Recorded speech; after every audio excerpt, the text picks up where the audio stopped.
A sealed letter slipped from a trembling hand just as the young gentleman drew his final breath, and before anyone in the chamber could reach it, Duke Theodore Marsden caught the wax seal bearing his closest friend's crest. Every eye followed him as he broke it open, only to find one impossible request. His dying friend begged him to marry the woman waiting faithfully for him in a quiet village near Brampton Hollow, not for wealth, not for duty, but because she would be left with nothing except a promise no one else knew existed. Before the mourners had even left Marsden Court, the Duke rode through the night to find the forgotten fiancée, only to discover that another powerful household had already arrived at her humble home with plans of their own.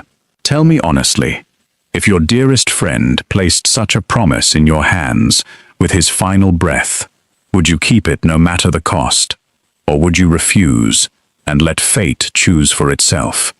Hold on to your answer, because before this story ends, you may find yourself changing it more than once. I will be looking through your comments to see whether your first answer still feels right. While you're here, let us know which beautiful part of the world you're watching from, and if you enjoy timeless tales of dukes, impossible promises, and love born where no one expected it, remember to subscribe so you won't miss the next story. Now, the Duke tightened his grip on the letter, turned his horse toward the waiting village, and unknowingly rode straight into the greatest battle his heart would ever face. The candle beside the bed had burned down to a stub, but no one in the room dared to replace it. Duke Theodore Marsden knelt at his friend's side, gripping a hand that had already gone cold at the fingertips. Gerald Ashcombe had been strong once, the kind of man who laughed loudest at supper and rode fastest across the fields of Brampton Hollow. Now his chest rose in short, broken pulls, and the physician standing near the door had already given up pretending otherwise. "Theodore," Gerald whispered, and the Duke leaned closer so he would not have to ask twice. "I am here. I have not left your side since Tuesday, and I will not leave it now." Gerald's fingers twitched against the blanket. He reached toward the small table beside him, where a folded letter sat sealed with red wax, pressed by his own signet ring. His hand shook too badly to lift it, so Theodore took it for him, holding it up so his friend could see it had not been lost.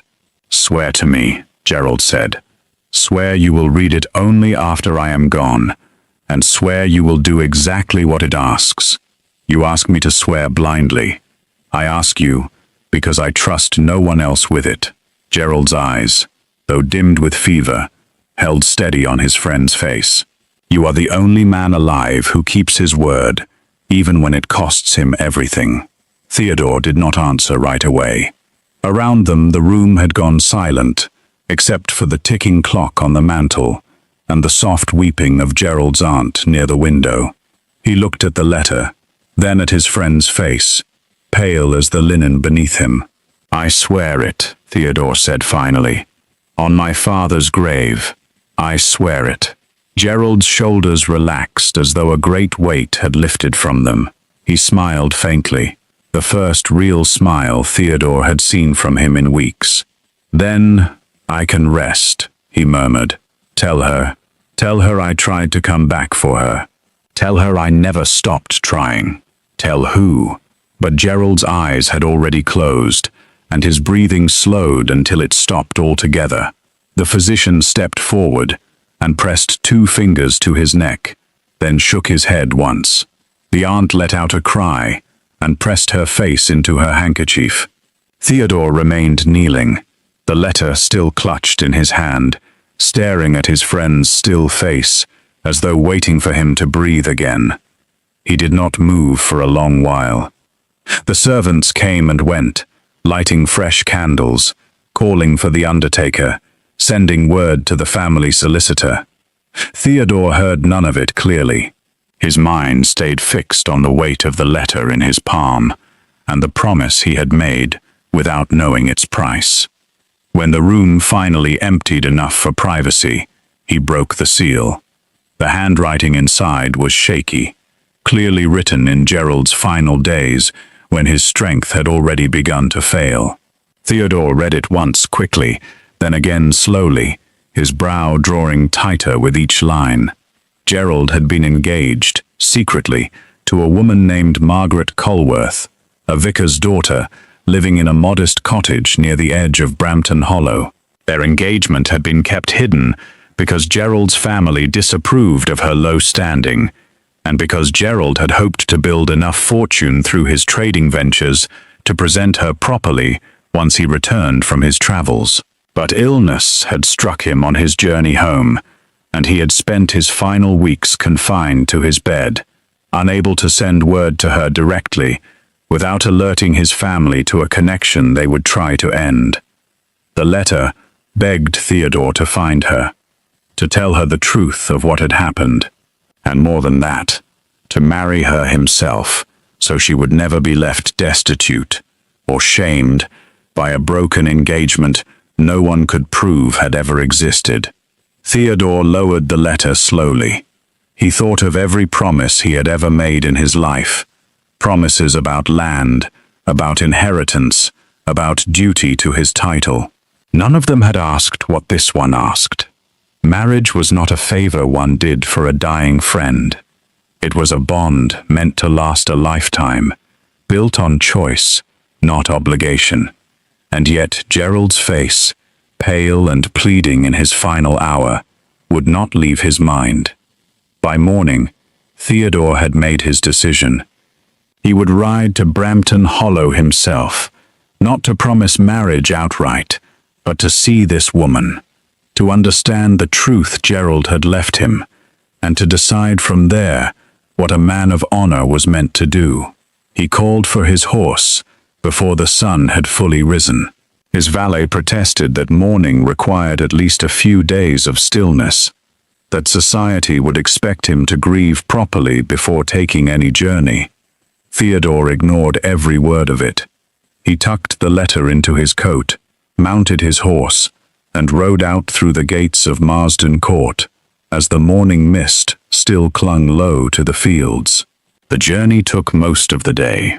Brampton Hollow sat far from the main roads, a small village surrounded by hills and old stone fences, the kind of place society rarely noticed and never visited. When Theodore finally arrived, the sun had begun sinking behind the hills, casting long shadows across the narrow lanes. He asked a shopkeeper for directions to the vicar's cottage, and the man pointed him down a lane, lined with low hedges. As Theodore approached, he saw another carriage, already stopped outside the small house, an elegant one, far too grand for the modest street it occupied. Two men stood near the door, dressed in fine coats that marked them as gentry, speaking with an older woman who wrung her hands nervously at the threshold. Theodore dismounted quickly and walked toward them, his boots sinking slightly into the soft earth.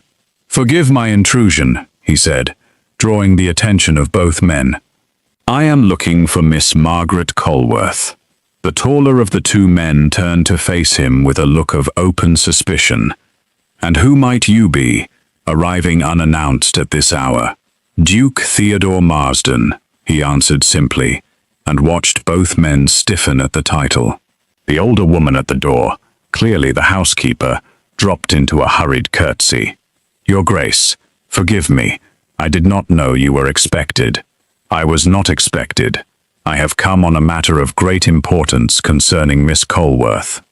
The taller gentleman recovered his composure quickly, though his eyes narrowed with something close to distrust. "Then you have arrived at an inconvenient time, Your Grace. I am Mr. Nathaniel Price, and this is my brother. We have come with an offer for Miss Colworth's hand, on behalf of our family's estate."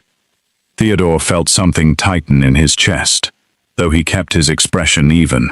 An offer of marriage? Indeed. Her father's passing left her with little support, and my family has long admired her character. We came the moment we heard of her circumstances. Her father has passed as well. The housekeeper nodded sadly. 3 months now, Your Grace. The poor girl has been managing alone since, taking in mending work to keep the cottage running. Theodore absorbed this quietly. Gerald's letter had said nothing of the vicar's death, only that Margaret waited faithfully in the village. It seemed fate had already begun rewriting the story before he arrived to claim any part in it. "I would like to speak with her myself," Theodore said. "Alone, if it is permitted." Mr. Price's jaw tightened. "I hardly see what business a duke has with a vicar's daughter, unless your intentions mirror our own." "My intentions are my own, to explain, and hers to hear first."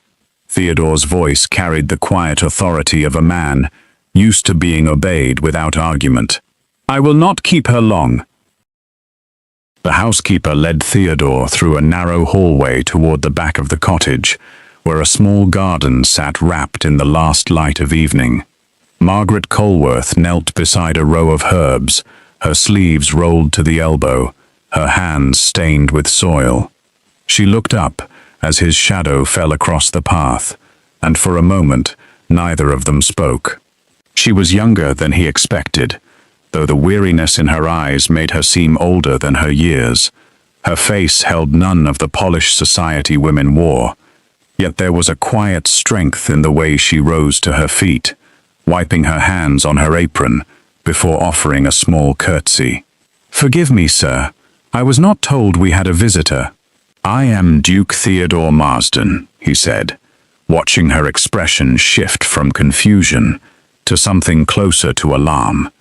"I have come on behalf of Gerald Ashcombe." Her hands stilled completely. "Gerald," she whispered, as though testing whether the name still belonged to the living. "You know Gerald. He was my closest friend." Theodore hesitated, searching for gentler words, though none came easily. "I am sorry to tell you he passed 2 nights ago." Margaret's face was drained of color. She reached for the low garden wall to steady herself, and Theodore stepped forward instinctively, though he stopped short of touching her. "That cannot be true," she said, though her voice already trembled with belief. "He wrote to me only last month. He said he was recovering, that he would return before the harvest. He fell ill again on his journey home. He never reached you." Theodore reached into his coat and produced the letter, holding it out to her. "He left this for me, with instructions I intend to honor."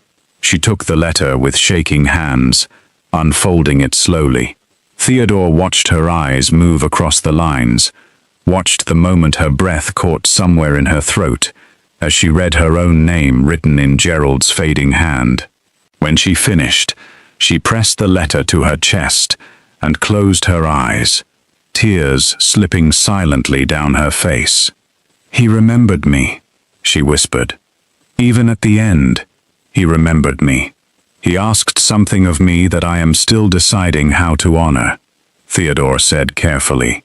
"He asked that I marry you myself, so you would not be left without protection." Margaret's eyes snapped open, startled. "Marry me? Your Grace, I am no one. I have no fortune, no family name worth mentioning. Surely he did not mean for you to bind yourself to such a burden. He did not see you as a burden. Neither, I think, should I. You do not know me at all." "No," Theodore admitted. "But I knew him, and he trusted you enough to risk everything for a future with you. That tells me something worth trusting as well." Margaret looked away, toward the darkening hills beyond the garden wall. "There are men inside your own party who came with a similar offer, though theirs comes with far different intentions. I am aware, Mr. Price and his brother. They speak of marriage as though it were a transaction to settle a debt. I would rather remain unwed and poor than become an ornament in a house that sees me as nothing more than a charitable rescue." "Then we agree on one thing already," Theodore said. "I did not come here to rescue you, Miss Colworth. I came to keep a promise, and to see for myself whether that promise could ever be more than an obligation." She studied him carefully, as though trying to read whether his words carried any hidden design. "And if it cannot be more, if I remain nothing more than a promise you feel bound to keep, then I will have kept my word to a dying friend, and you will have gained a title that protects you from men like Mr. Price, who see your circumstances as an opportunity rather than a tragedy." Margaret's fingers tightened around the letter. Somewhere behind them, footsteps approached, and Mr. Price's voice called out impatiently from the front of the cottage, demanding to know how much longer his business would be delayed. "You should answer him," Theodore said quietly. "Whatever you decide, it should be your choice alone, not one made under my shadow." Margaret looked down at the letter once more, then folded it carefully and pressed it into her apron pocket. "Walk with me," she said. "I find I think more clearly when my hands are occupied and my feet are moving." They walked the length of the garden path together, the evening air cool against their faces. Margaret spoke little at first, gathering fallen leaves from between the herb rows, out of habit rather than purpose. Theodore matched her pace, saying nothing, allowing her the silence she seemed to need. "He used to write to me about you," she said eventually. "Gerald. He said you were the most honorable man he had ever known, though also the most stubborn. He was rarely wrong about anything." A faint smile touched her lips, gone as quickly as it appeared. "He said you would never break a promise, even one that cost you dearly. I intend to prove him right." They reached the end of the path, where the garden opened toward a low wooden gate, overlooking the fields beyond. Margaret rested her hands on the gate, staring out at the darkening horizon. "If I agree to this," she said slowly, "it will not be because I fear men like Mr. Price, though I do fear what they represent. It will be because Gerald trusted you with his final wish, and I owe him enough to trust that judgment as well. That is reason enough for me." She turned to face him fully. "But I will not pretend affection. I do not feel your grace. Not yet. If we do this, it must begin as what it truly is, an arrangement born from grief and loyalty. Nothing more." "I would not ask you to pretend anything," Theodore said. "Whatever grows between us, if anything grows at all, will grow honestly or not at all." Behind them, the cottage door opened, and Mr. Price's voice rang out sharply across the garden, demanding an answer before the hour grew later still. Margaret glanced toward the sound, then back at Theodore, something resolute settling into her expression. "Then let us give him his answer," she said, "and see what fate decides to do with the rest." Margaret walked back into the cottage with her chin lifted, though her heart pounded so loudly she feared everyone in the room could hear it. Mr. Price stood near the hearth, arms folded, his brother lingering by the window with an expression that suggested he had already grown bored of the entire affair. "Well," Mr. Price said, his tone clipped, "have you finished your private discussion with His Grace?" "I have," Margaret answered, "and I have made my decision." She glanced once at Theodore, who stood near the doorway, his face unreadable, before turning back to Mr. Price. "I thank you for your offer, sir, but I must decline it. I intend to accept a different arrangement, one already promised to me through Gerald Ashcombe before his passing." Mr. Price's expression shifted from surprise to something colder. "You would refuse a respectable offer from my family in favor of a hasty arrangement with a man who arrived at your door only an hour ago." "He did not arrive as a stranger," Margaret said evenly. "He arrived as the keeper of a promise made by the man I loved." "Loved," Mr. Price repeated, almost mockingly. "A vicar's daughter, engaged in secret to a gentleman who never once presented her to his family. Forgive me if I find the entire story difficult to believe." Theodore stepped forward then, his voice carrying the same quiet authority he had used earlier in the garden. "Believe what you wish, Mr. Price, But the matter is settled. Miss Colworth has made her choice, and I intend to honor it." Mr. Price's jaw tightened, his gaze flicking between the two of them with open suspicion. "This arrangement reeks of convenience, Your Grace. A dying man's final wish, conveniently discovered only after his passing, conveniently granting you a bride young enough and grateful enough to accept whatever terms you offer." "Careful," Theodore warned. "You accuse a dead man of dishonesty and a grieving woman of desperation. Neither accusation becomes you." The room fell silent for a long moment.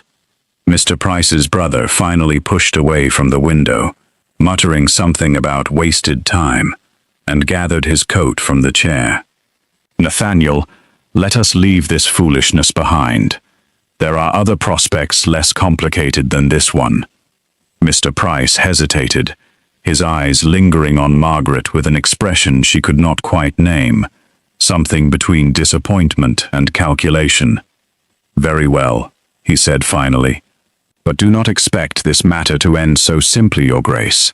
Word travels quickly among families like mine, and a duke marrying a penniless vicar's daughter within days of his friend's funeral will draw questions you may not enjoy answering."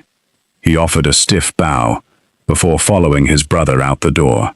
The housekeeper hurried after them to see them off, leaving Margaret and Theodore alone in the small sitting room, the fire crackling softly in the silence that followed.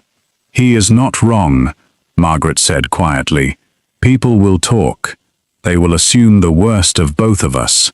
"Let them talk," Theodore replied. "I have spent my life answering to expectations that never once considered what I wanted. I find I no longer care to explain myself to men like Mr. Price." Margaret studied him for a long moment, then nodded slowly. "Then we should not delay. If this is to happen, it should happen quickly, before rumors have time to take root and twist themselves into something neither of us can control."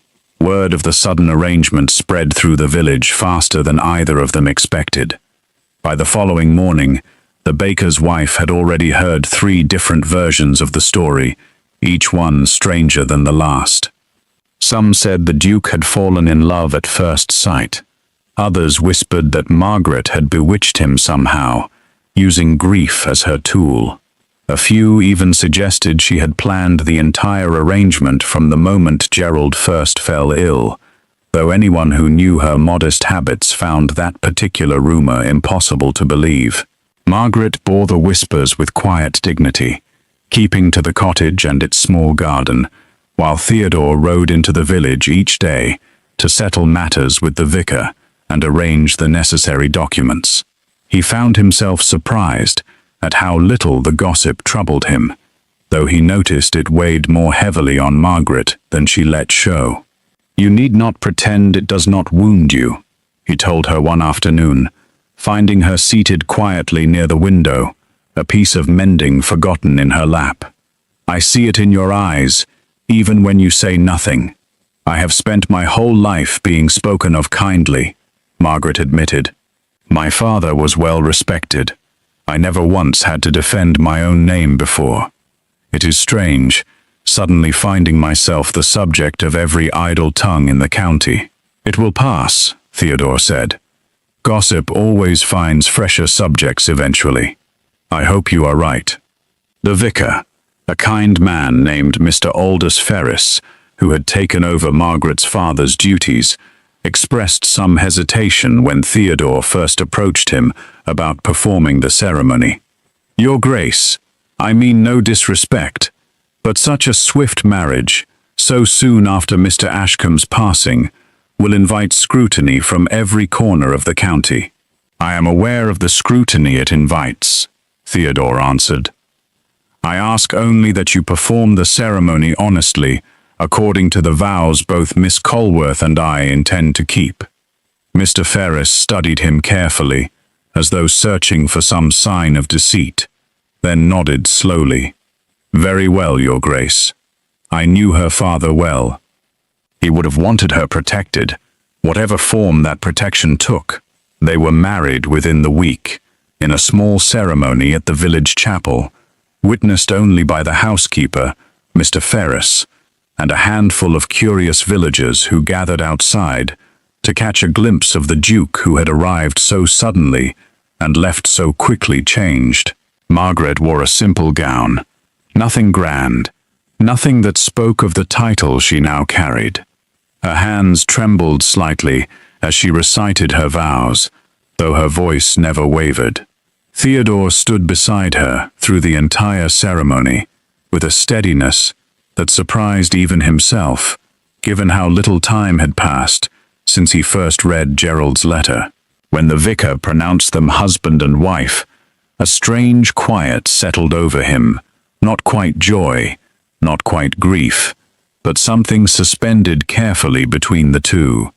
The journey back to Marsden Court took 2 full days, and Margaret spent much of it staring out the carriage window, watching the countryside shift from familiar hills to grander estates she had never imagined she would call home. Theodore sat across from her, occasionally pointing out landmarks, explaining the history of towns they passed, filling the silence with small facts that required no emotional weight to share. "You need not entertain me the entire journey," Margaret said at one point, a faint smile touching her lips. "I do not mind silence. Perhaps I am the one who needs the distraction," Theodore admitted. "This is all rather new to me as well, even for a duke who has faced far grander matters than a village wedding. Especially for a duke who has faced far grander matters," he said. "None of them required me to consider another person's happiness quite so carefully." When they finally arrived, the staff lined up outside to greet their new duchess. Curtsies and bows offered with practiced precision, though Margaret could feel the curious glances following her every movement. She adjusted slowly to life within the estate, learning the names of servants, the layout of hallways that seemed to stretch endlessly, the expectations placed upon a woman of her new station.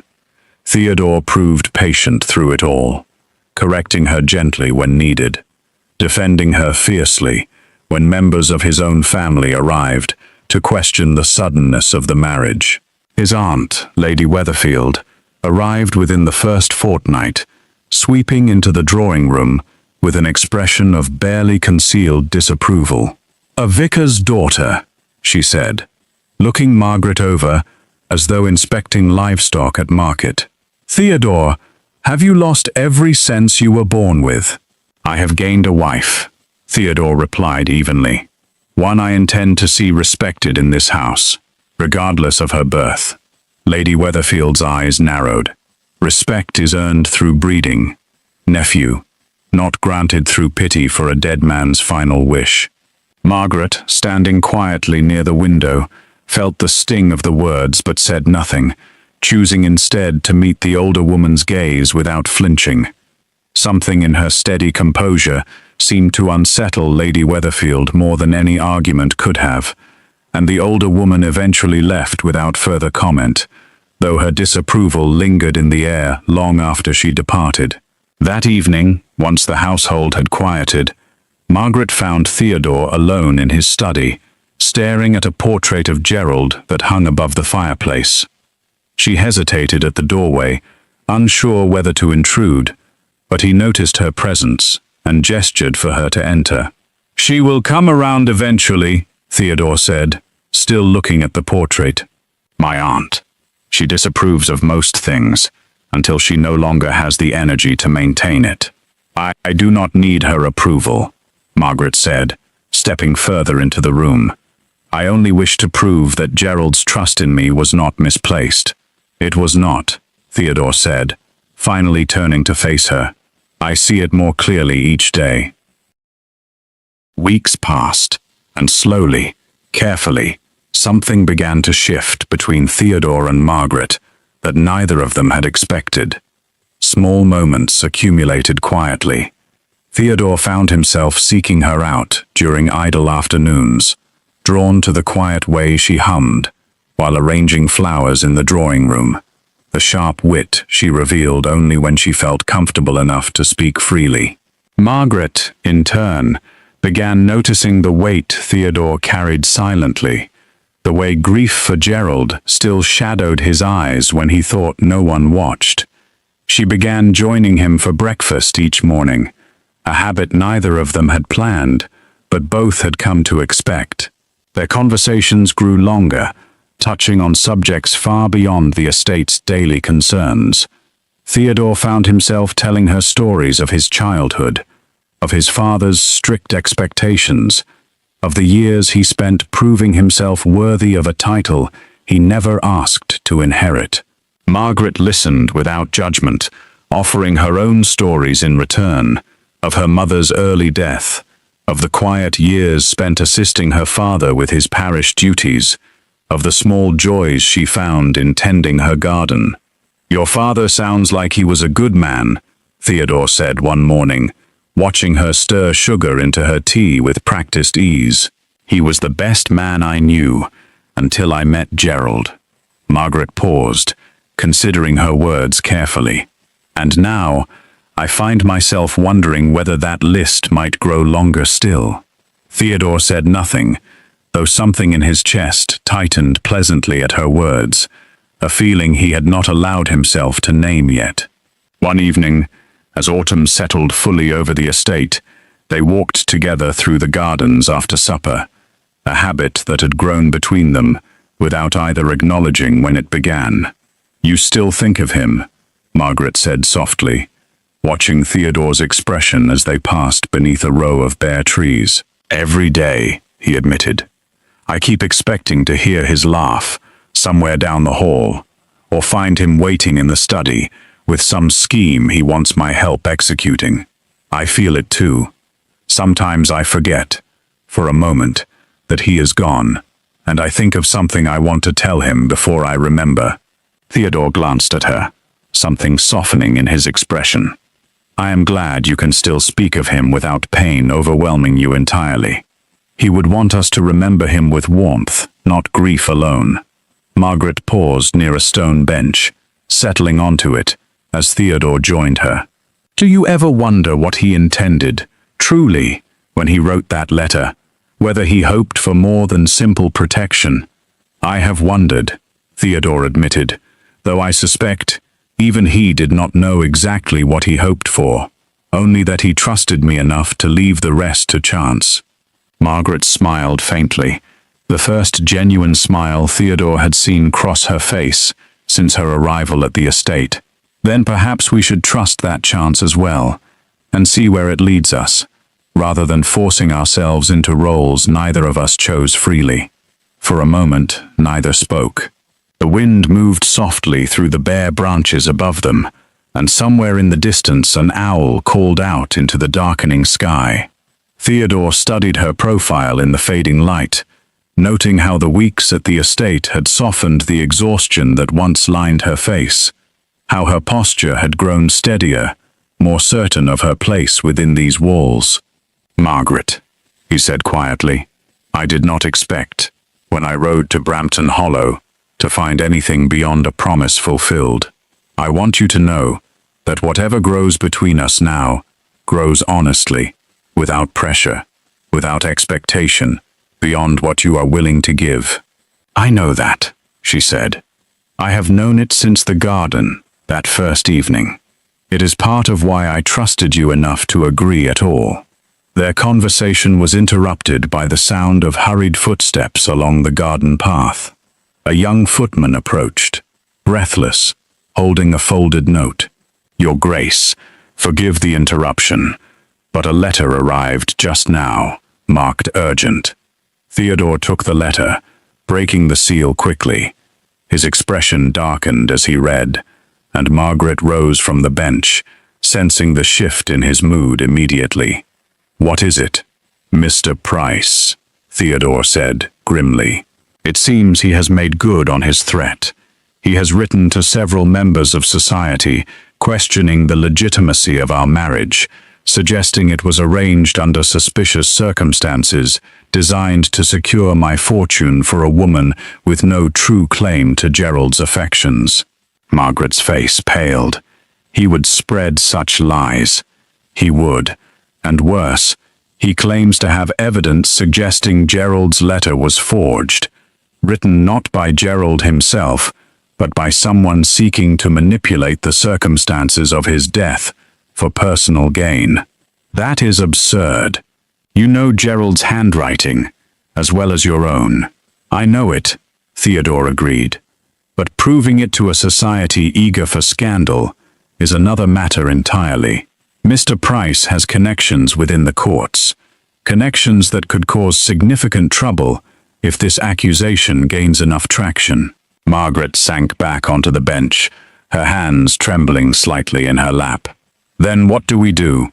We fight it, Theodore said firmly. I will not allow a man like Mr. Price to tarnish Gerald's memory or threaten everything we have built here, however brief that building has been. He extended his hand toward her, and Margaret took it without hesitation, rising to stand beside him. Whatever comes, she said, we face it together. I did not marry you simply to hide behind your title, Theodore. I married you, honoring a promise, and I intend to see that promise protected, no matter what lies Mr. Price chooses to spread. Theodore studied her for a long moment, something warm flickering behind his eyes, despite the grim news they had just received. You called me by my given name, he said softly. You have not done that before. Margaret realized her slip only after he pointed it out, a faint blush coloring her cheeks. Forgive me, Your Grace. I did not mean to presume. Do not apologize, he interrupted gently. I find I much prefer it to the title.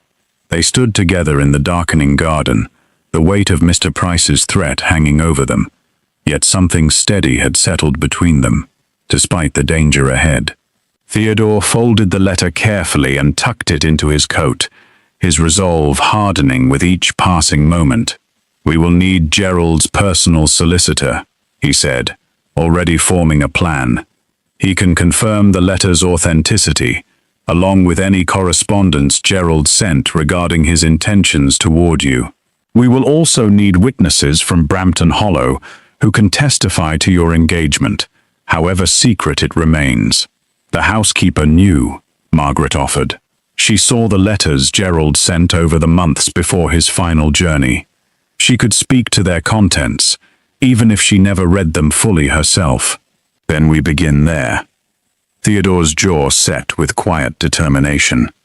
There is also the matter of Mr. Price's own motives. A man does not threaten such trouble over simple disapproval. I suspect he wanted you for reasons beyond charity, and finding himself refused has wounded more than his pride. Margaret considered this.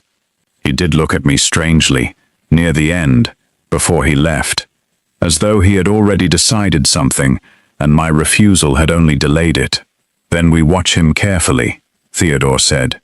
A wounded man with connections in the courts is dangerous, but a wounded man with something to hide is far more dangerous still. As they walked back toward the house together, neither spoke further of the danger waiting ahead, though both understood clearly that the battle Mr. Price had threatened was only just beginning, and that the coming weeks would test not only their marriage, but the fragile trust that had only just begun to grow between them. The following morning, Theodore rode out early to visit Gerald's solicitor, a careful man named Mr. Hollis Bramwell, who kept offices near the county courthouse. Margaret remained at the estate, though the waiting proved harder than she expected. She busied herself with small tasks, arranging linens, walking the garden paths, anything to keep her hands moving, while her mind circled endlessly around Mr. Price's threats. Theodore returned by early evening, his expression carrying a mixture of relief and renewed worry. He found Margaret in the drawing room and settled beside her before speaking. Mr. Bramwell confirms the letter's authenticity without hesitation. He recognized Gerald's hand immediately and has agreed to testify if the matter reaches formal proceedings. He also produced earlier correspondence Gerald sent him months before his death, mentioning you by name and outlining his intentions clearly. Margaret exhaled slowly. Then Mr. Price's accusation has no foundation. None whatsoever, though that will not stop him from spreading it. Men like Mr. Price rarely care for truth when reputation alone can accomplish what truth cannot. What did Mr. Bramwell say of Mr. Price himself? Theodore's jaw tightened. That is the part that concerns me most. Mr. Bramwell mentioned that Mr. Price approached him weeks ago, before Gerald's death, asking questions about the estate's finances and inheritance structure. He wanted to know what would happen to Gerald's holdings, should he die without a wife or heir. Margaret's eyes widened. You believe he knew Gerald was dying, and hoped to secure some claim through me before anyone else arrived? I believe it is possible. His family's fortune has suffered losses these past years, quietly enough that society has not yet noticed. A marriage to a woman connected to Gerald's estate, however distantly, might have offered him leverage he desperately needed. Then his anger is not truly about honor or propriety. It is about money he lost the moment I refused him. Precisely. Theodore rose and paced toward the window, staring out at the darkening grounds. Which means he will not stop quietly. Men desperate for money rarely surrender without forcing every possible advantage first. His words proved true within days. A formal letter arrived from Mr. Price's solicitor, demanding an inquiry into the circumstances of Gerald's final letter, insisting that the courts examine whether undue influence had been exercised upon a dying man in his weakest hour. The accusation implied, without stating outright, that Theodore himself had manipulated his closest friend for personal gain, a suggestion so vile that Theodore nearly rode to confront Mr. Price directly before Margaret convinced him otherwise. Violence will only strengthen his claims, she said, gripping his arm as he reached for his coat. He wants you to react rashly. Do not give him that satisfaction. Theodore forced himself to still, though the anger simmering beneath his composure remained visible in the tightness of his shoulders. Then what would you have me do instead? Fight him properly. Through the courts, through witnesses, through truth laid so plainly that even his connections cannot twist it further. The inquiry proceeded over the following weeks, drawing attention from every corner of society, eager for scandal, involving a duke's sudden marriage. Margaret found herself the subject of whispered conversations wherever she went, though she carried herself with a composure that surprised even Lady Weatherfield, who had begun, despite herself, to soften slightly in her opinion of the new Duchess. Meanwhile, Theodore worked closely with his own solicitor, a sharp-minded man named Mr. Silas Redmayne, gathering every piece of evidence that might strengthen their position before the hearing. Redmayne suggested quietly investigating Mr. Price's own financial records, a suggestion Theodore initially resisted, feeling it beneath him to stoop toward the same tactics Mr. Price had used against them. Your Grace, Redmayne said carefully, sometimes the only way to stop a man from throwing stones is to show the court exactly what glass house he lives in himself. I do not suggest dishonesty. I suggest simply uncovering what already exists. Theodore relented eventually, and Redmayne's investigation uncovered exactly what Theodore had begun to suspect. Mr. Price's family estate carried debts far beyond what society realized. Debts accumulated through poor investments and reckless spending that threatened to consume the family's remaining holdings within a few short years. A marriage to Margaret, however distantly connected to Gerald's estate, would have offered Mr. Price access to funds and connections desperately needed to stabilize his family's crumbling fortune. The formal hearing took place in a modest chamber attached to the county courthouse, presided over by a magistrate known for his impatience with frivolous claims. Mr. Price arrived with his solicitor, presenting his accusations with practiced confidence, suggesting that Gerald's illness had left him vulnerable to manipulation, that Theodore had perhaps composed the letter himself, or at minimum encouraged Gerald toward a decision that served Theodore's own interests in ways not yet fully understood.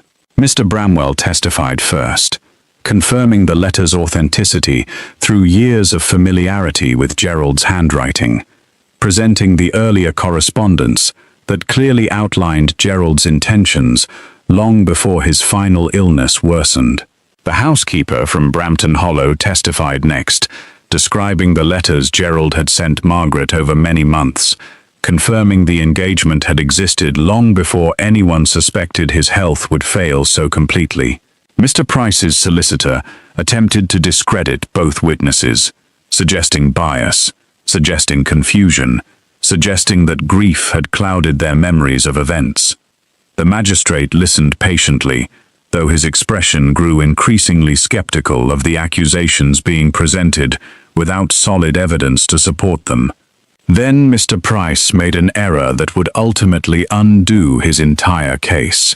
Pressed by the magistrate to explain his own interest in the matter, he stumbled through an explanation of concern for Margaret's welfare that rang hollow even to those unfamiliar with his earlier visit to Brampton Hollow.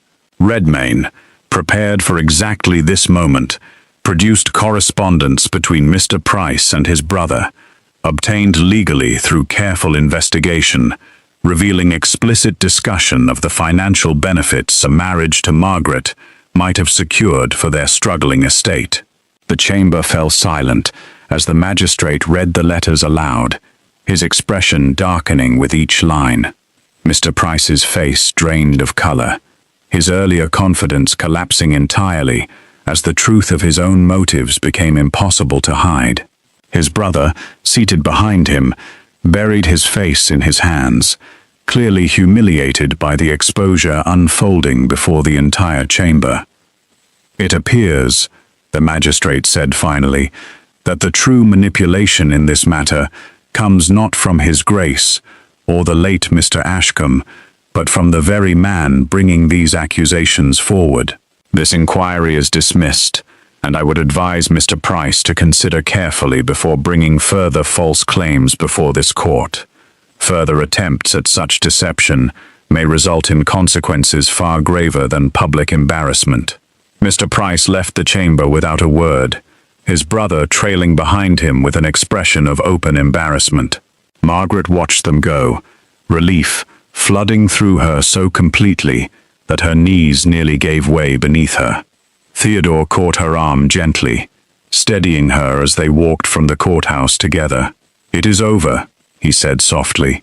"Whatever damage he intended, he has done far more harm to himself than he ever managed against us. I confess, I feel no joy in his ruin," Margaret admitted. "Only relief that the truth finally stood stronger than his lies." "That is precisely why Gerald trusted you," Theodore said. "You feel compassion, even for those who wished you harm. It is a rare quality, and one I have come to admire deeply." The weeks following the hearing brought a quiet that neither Theodore nor Margaret had experienced since Gerald's death. Society's attention shifted elsewhere, as it always did, moving toward fresher scandals and leaving the Duke and his Duchess to settle into a life neither had fully anticipated when their story began. Lady Weatherfield visited again in early winter, her manner considerably softer than her first appearance. She found Margaret in the garden, wrapped warmly against the cold, tending to the last of the season's herbs before the frost claimed them entirely. "I confess," Lady Weatherfield said, settling onto the same stone bench Margaret had once shared with Theodore. "I misjudged you rather severely when we first met." "You judged based on what little you knew," Margaret answered without bitterness. "I cannot fault you for caution, given how quickly everything unfolded. Perhaps, though watching you weather Mr. Price's accusations with such steadiness has taught me something about character that breeding alone cannot provide." Lady Weatherfield studied her carefully. Theodore seems different since your arrival. Lighter, somehow, despite everything that has happened. Margaret said nothing, though a small smile touched her lips as she continued her work among the herbs. I have decided, Lady Weatherfield continued, to host a small gathering in the spring, introducing you properly to those members of society who matter most. It is time this household stopped hiding from whispers and instead gave people something honest to see. Margaret looked up, surprised. You would do this for me. I would do this for Theodore, and for the memory of a young man who entrusted his final wish to the right hands after all. Lady Weatherfield rose from the bench, brushing invisible dust from her skirts. Do not disappoint me, Margaret. I have staked my own reputation on your character now. I will not disappoint you, Margaret promised, and meant every word of it. That evening, Theodore found her still in the garden, watching the last light fade behind the hills. He settled beside her without speaking at first, content simply to share the silence that had grown so comfortable between them over the passing months. Gerald would be pleased, Margaret said eventually, to see how thoroughly Mr. Price's schemes collapsed against him. He would, Theodore agreed, though I suspect he would be more pleased by other developments. He turned to face her fully.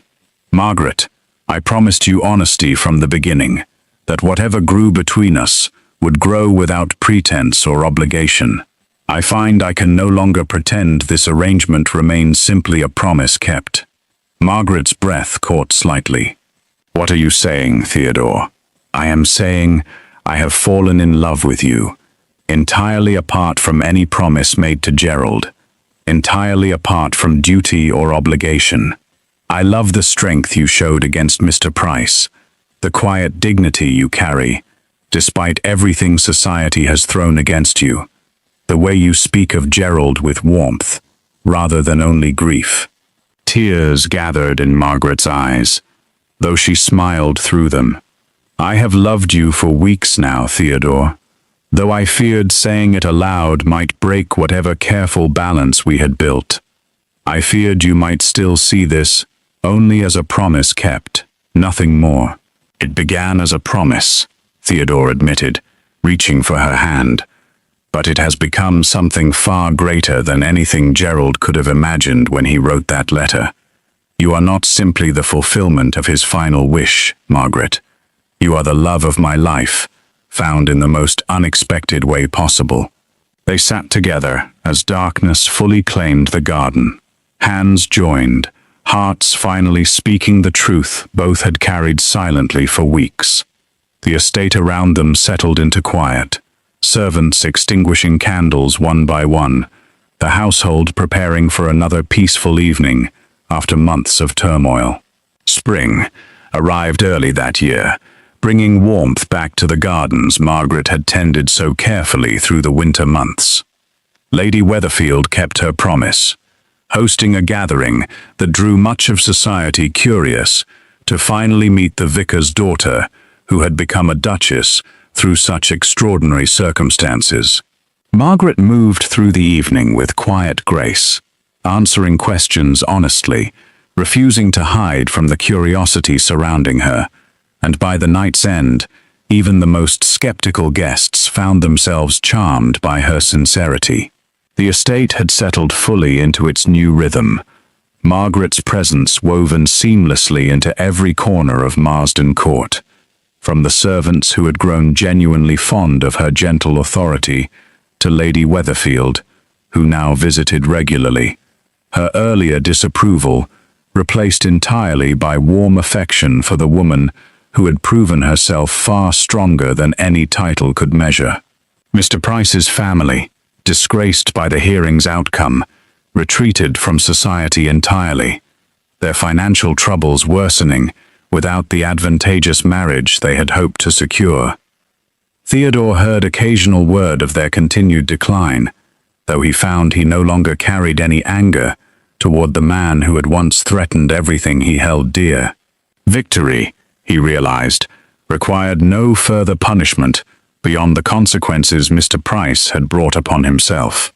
On a warm afternoon in early summer, Theodore found Margaret in the garden once more, kneeling beside the same herbs she had tended since her arrival, her hands stained with soil, just as they had been the day he first found her in Brampton Hollow.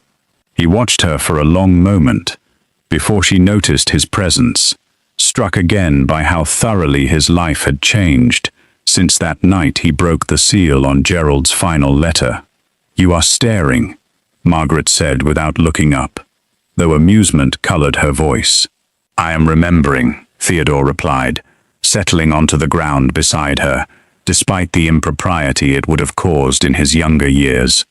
"The first time I saw you kneeling exactly like this, gathering herbs while your world had already begun crumbling beneath you. I remember it too. I thought you had come to inspect me, like some curiosity Gerald had left behind. I came to keep a promise. I stayed because I found something I never expected to find." He took her soil-stained hand gently on his own. "Gerald asked me to protect you, Margaret. He never once asked me to love you. That part I discovered entirely on my own, and I have never been more grateful for anything in my life." Margaret leaned into him, resting her head against his shoulder as the afternoon sun warmed the garden around them. "He gave us both a gift, in the end, even through his loss. I only wish he could see how far we have come since that terrible night." "Perhaps he does," Theodore said softly. Perhaps he knew, even then, exactly what he was setting into motion when he wrote those final words. He trusted me with his heart's dearest wish, and somehow that trust became the very thing that saved us both. They remained together in the garden as the sun climbed higher, two hearts bound first by promise, then by choice, and finally by a love neither had expected, but both had come to cherish completely. Proof that even the darkest beginnings could bloom into something far more beautiful than either had dared to imagine, and proof that a promise kept out of loyalty could, in time, become a love kept out of nothing but the truest devotion of the heart.